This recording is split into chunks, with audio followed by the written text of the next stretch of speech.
어, 인간과 구원 9번째 주, 9번째 주 2번째 시간 시작하겠습니다. 성령의 역할에 대한 2번째 시간 진행을 했습니다. 자, 성령의 은사는 성령의 열매와 함께 나타납니다. 그리고 그것은 그것 자체로 멈춰 있는 것이 아니라 그렇게 퍼져나가는 어떠한 경향을 보이고 있습니다. 즉, 우리가 성령의 그러니까 우리가 이제 치유의 은사라고 하죠. 아주 쉽게 말해. 우리에게 제일 익숙한 게 치유의 은사라고 했을 때 치유의 은사로 인해서 어떠한 일어나는 구체적인 그 은사는 은사로 끝나는 그 치유로 끝나는 것이 아니라 거기서 더 나아가서 더 큰 믿음과 또 그 공동체의 기쁨까지 같이 이어진다는 거죠. 이게 흔히 말하는 성령의 열매로 구체적으로 확장이 되고 나타나고, 근데 그것은 거기서 끝나는 것이 아니라 이것은 그 공동체에 퍼지고 전해지고 해서 이렇게 또 다른 성령의 은사, 더 큰 성령의 열매가 그 신앙 공동체에서 내지는 성도 개인의 삶 속에서도 나타나는 경향이 있습니다. 즉, 믿음이라는 것, 그리고 그 믿음에 의한 결과, 믿음으로 인한 어떠한 현상은 고정적인 것이 아니라 끊임없이 발전해 나가야 되고 끊임없이 확장되어 나가야 됩니다. 그러니까 우리가 영적 세계에 있어서 신앙의 세계에 있어서는 어찌 보면 만족이라는 건 없습니다. 이 정도면 되겠지라는 게 없어요. 어찌 보면 이렇게 성화라고 볼 수 있겠죠.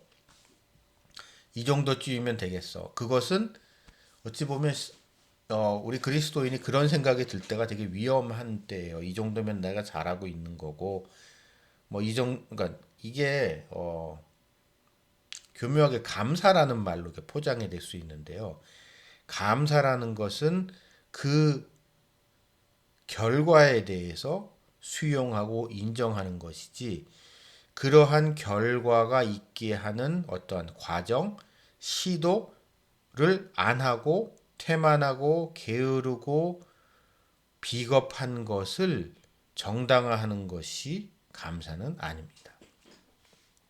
특히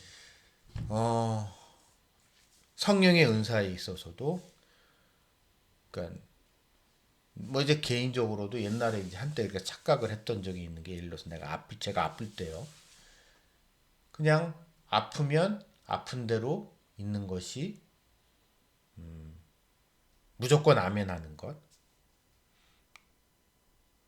것이 믿음이 좋은 거라고 생각했던 적이 있어요. 그러면서 돌이켜 생각을 해보면 그때는 하나님께 기도도 잘 안 했죠. 간구도 안 했죠. 왜냐하면 성령에 대한 사모함, 성령의 은사에 대한 그런 갈망, 성령의 열매에 대한 기대가 저한테 없었기 때문이죠.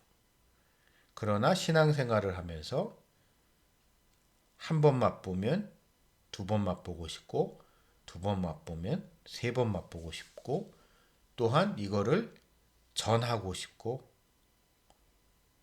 퍼져나가기가 이웃에게요, 다른 사람들에게 하고 싶은 속성을 가지고 있습니다.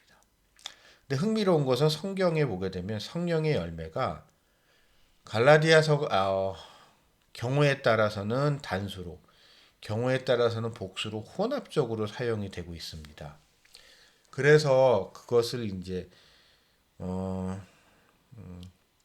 이제 목사님들이 설교를 하실 때 어떤 데서는 이걸 단수로, 어떤 데는 복수로 하면서 이 두 개가 이렇게 뭐라고 되나요?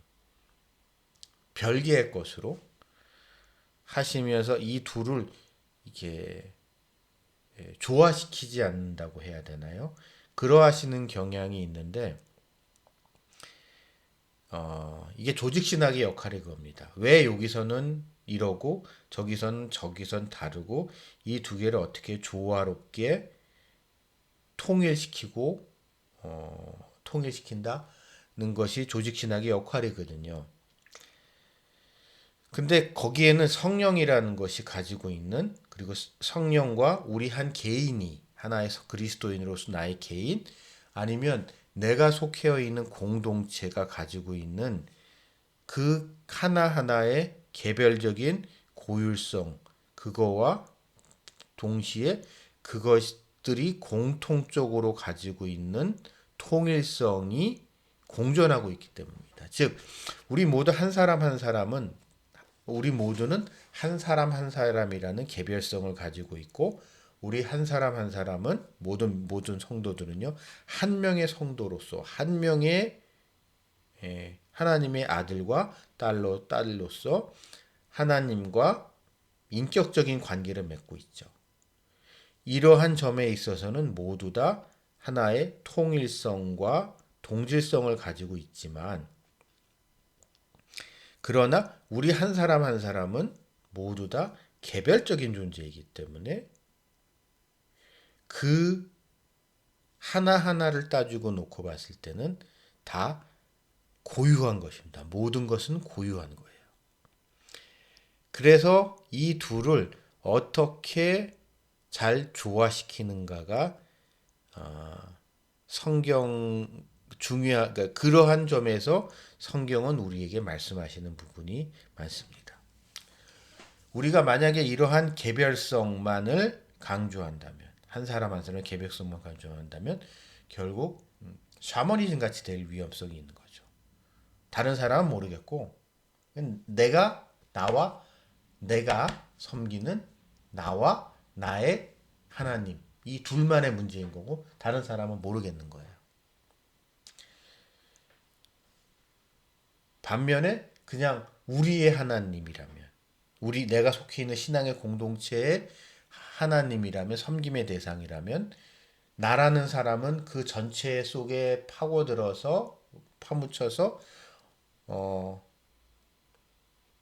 어찌 보면 극단적인 전체주의적인 성향을 보게 됩니다. 성령에 대해서도. 그래서 요즘은 이제 그런 게 많이 나아졌지만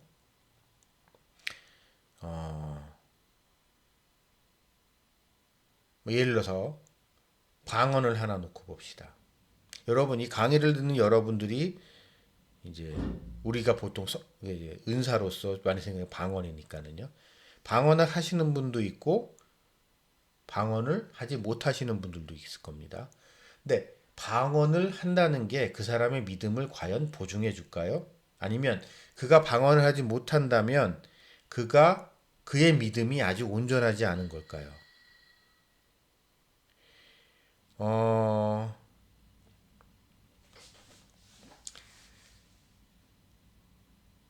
지금은 이제 이 강의를 들으시는 분들은 한테는 이 좀 낯선 이야기일 수 있지만 과거 이 문제는 한국 교회에서 아주 심각한 문제를 일으켰습니다. 즉 사람들이 이러한 은사에만 매달리고 그 다음에 어떠한 구체적인 현상에만 매달리다 보니까 교회 내에서도 방언이 터진 사람과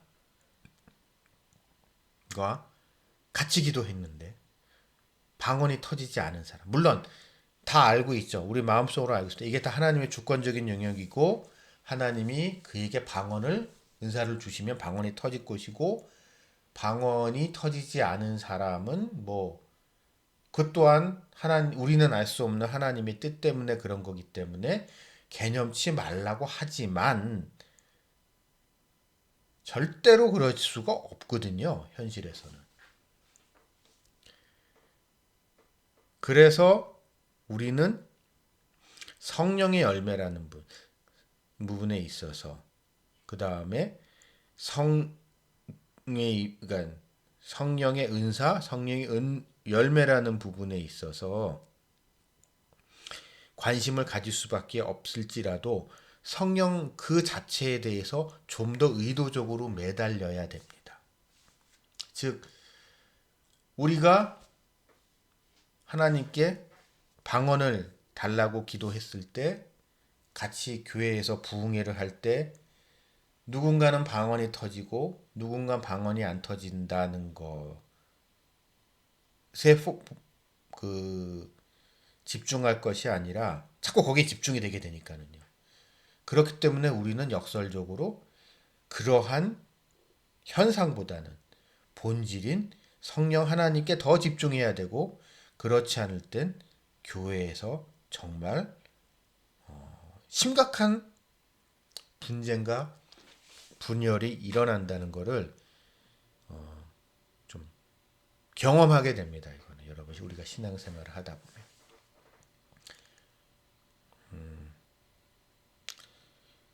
근데 이러한 이제 특히 한국 교회, 그러니까 한국 교회 은사주의 경향이 대단히 강한, 성령을 강조하는 한국 교회의 상황 속에서 이런 거를 더 이제 좀 상황을 악화시킨 게 일명 성령 세례의 문제입니다. 그러니까 19세기부터 등장했었던 하나의 흐름인데,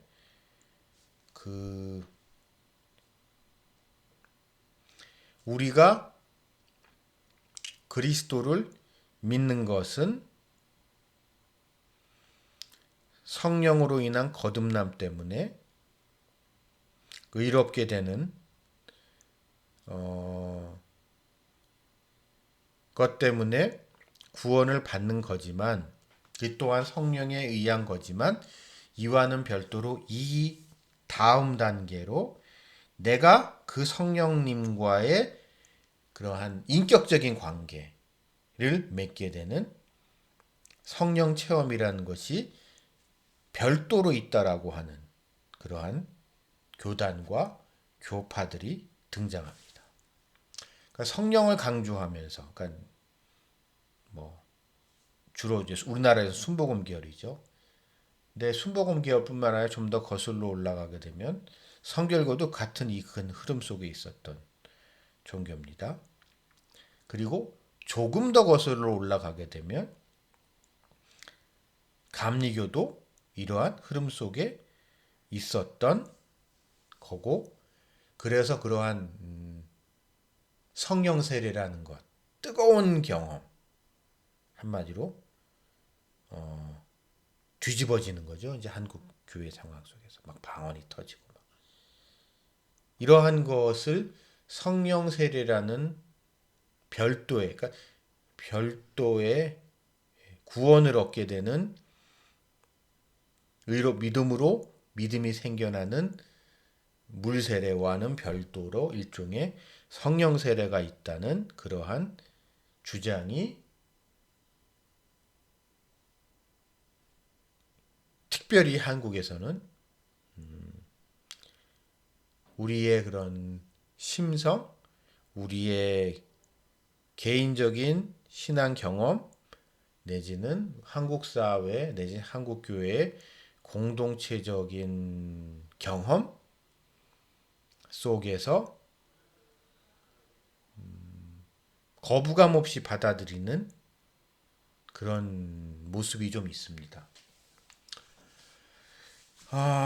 그런데 그러나 이것은 성경적인 거라만 놓고 봤을 때 근거가 없지는 않지만 근거가 좀 약하다고 보는 것이 전통적인 개혁주의 신학의 개혁주의 신학입니다. 그러니까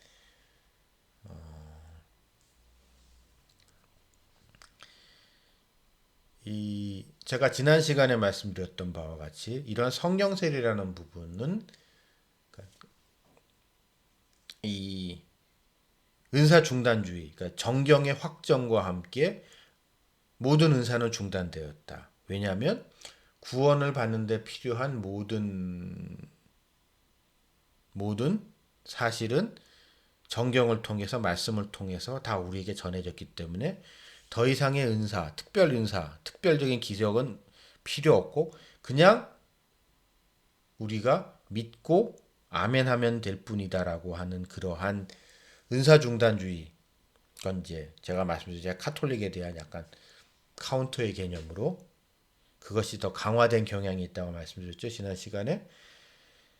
그러한 전통이 강하기 때문에 개혁교회, 그러니까 장로교 전통에서는 그것에 대해서 조금 부정적입니다. 그래서 뭐 요즘은 그런 목사님들이 계실지 모르겠지만 막 교회에서 야 요즘은 그런 목사님 안 계실 거라 생각하는데 옛날에는 막 교회에서 방언하면 쫓겨났어요. 아주 좀 아주 완고하고 보수적인 목사님은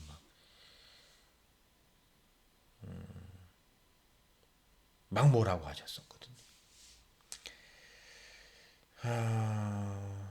근데 이제 뭐 구체적인 성경 구절을 따지는 걸 별로 좋아하지 않아요. 이제 개인적인 이제 신학. 왜냐면 두 가지 다 성령 세례가 있느냐 없느냐라는 부분을 인정하는 것이 인정할 수 있는 뒷받침해주는 성경 구절도 분명히 있습니다. 주로 사도행전을 중심으로 해서 분명히 있기 때문에 우리가 그거를 아니야라고 이야기할 수 없지만 성경의 전반적인 맥락 속에서는 성령 세례에 반하는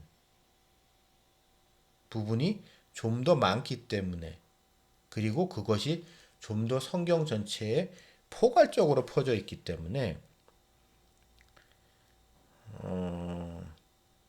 그냥 말씀을 강조하는 입장에서는 좀 뭐라고 해야 되나요? 성령 세례에 대해서 부정적인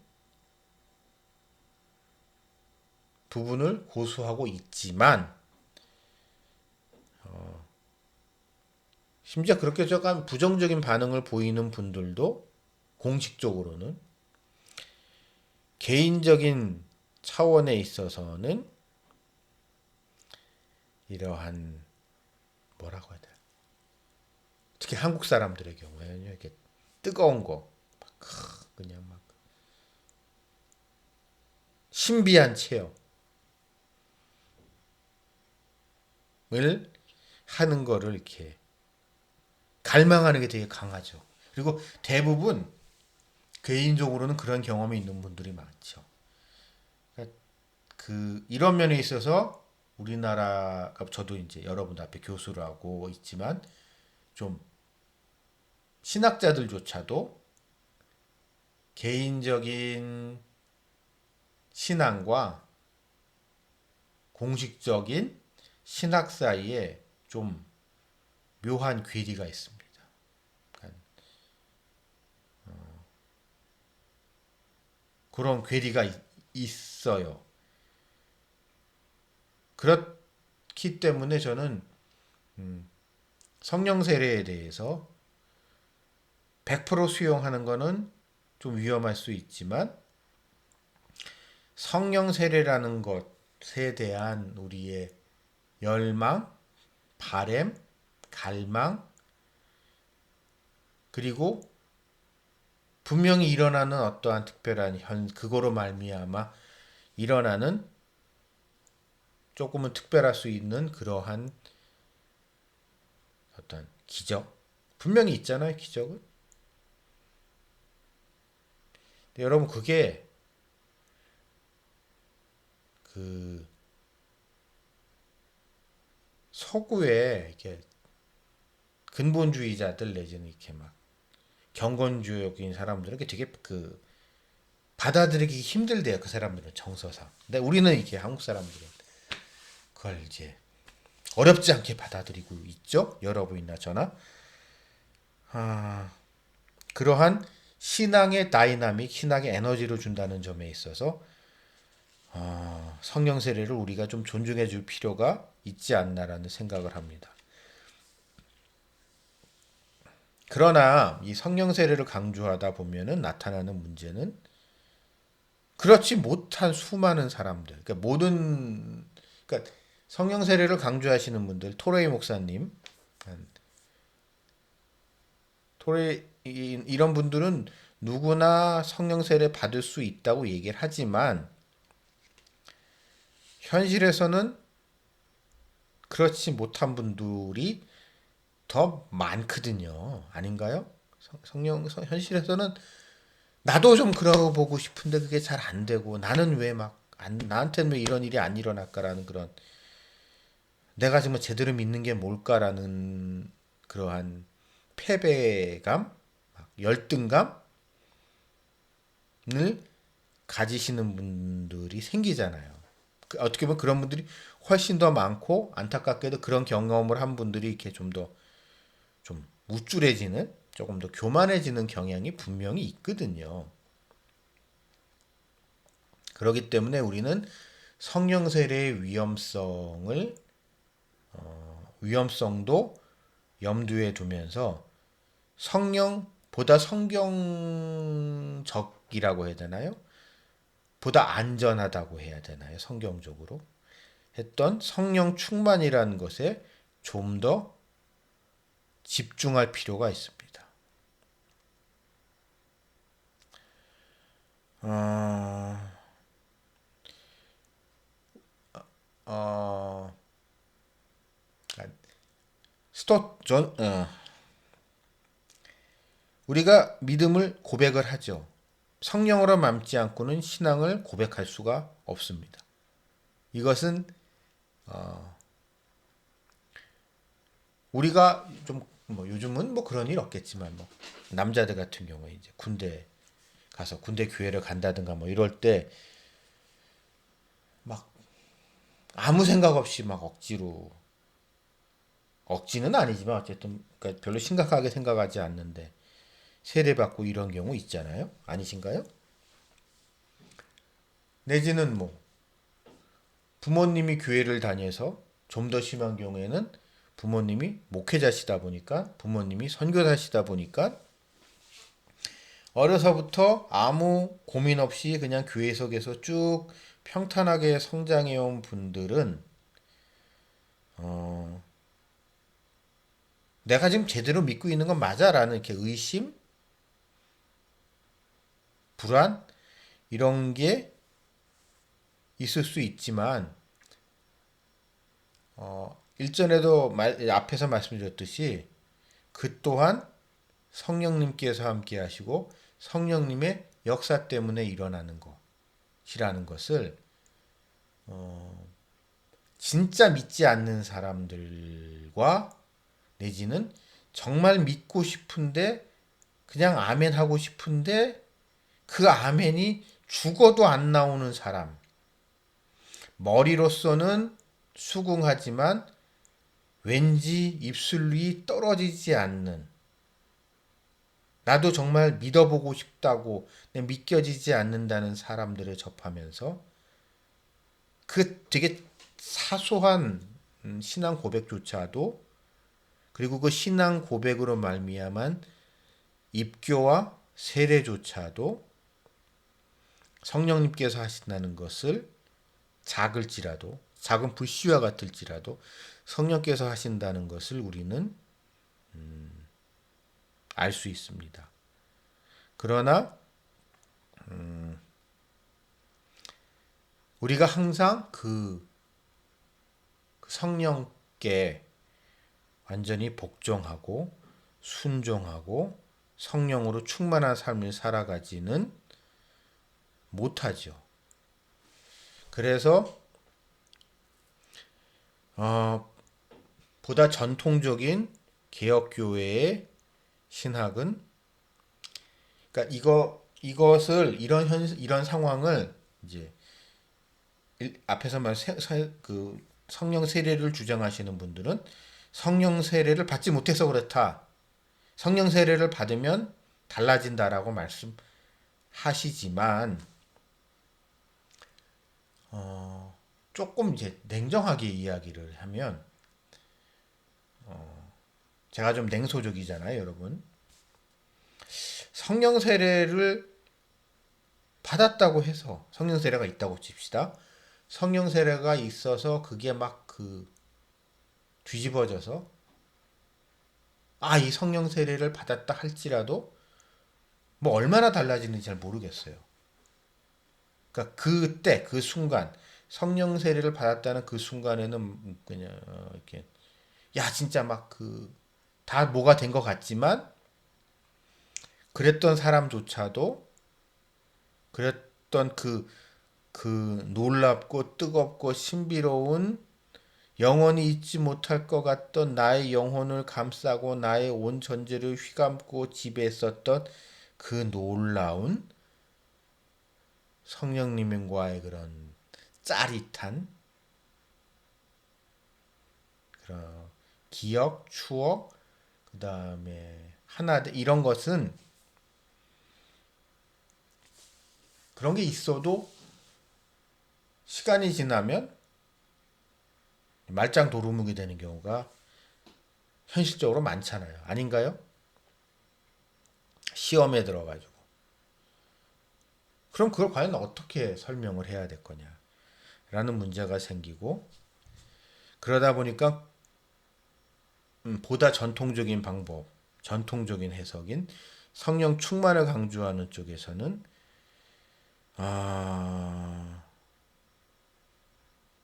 그 또한 성령님의 인도하심 속에서 일어나는 성도의 견인 속에 있는 마치 일종의 시험일지라도 그 길에서 떨어지거나 그 길에서 쫓겨나는 것이 아니라 그 구원의 길 속에 있으면서 성령의 인도하심 속에서 우리의 믿음이 커가고 자라나고, 물론 이렇게 발전하고 자라나다가 경우에 따라서는 쪼그라들 수도 있지만 완전히 사라지는 것이 아니고 점점 커져가고, 이 과정 속에서 우리가 좀 더 성령님과의 인격적인 관계 속에서 나를 성령님께 좀 더 넘겨드리는 그러한 성령 충만한 삶을 살아가는 것, 그것을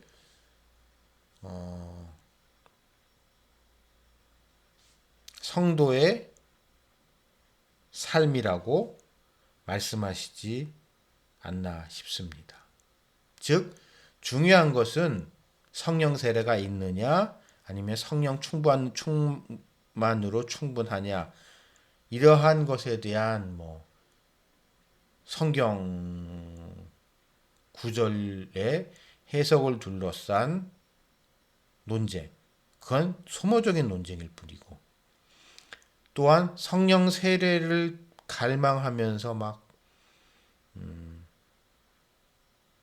저도 그랬던 적이 있었어요. 제가 방언이 안 터져서 되게 이게 고민했던 적이 있거든요.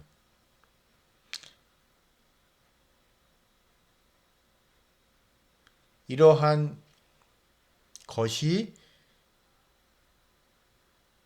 중요한 게 아니라, 말로만 성령 충만한 삶을 살겠다고 하는 것이 아니라, 중요한 거는 내가 내 자신을 하나님의 말씀에 순종하고 내 삶에서 나와 함께 하시는 성령님께 나를 온전히 내드리는 순종이 가장 중요하다는 것.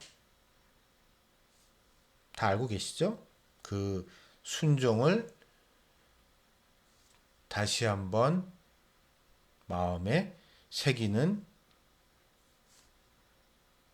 시간이 늘 좀 가져봤으면 합니다. 잠시 후에 세 번째 시간 진행하겠습니다.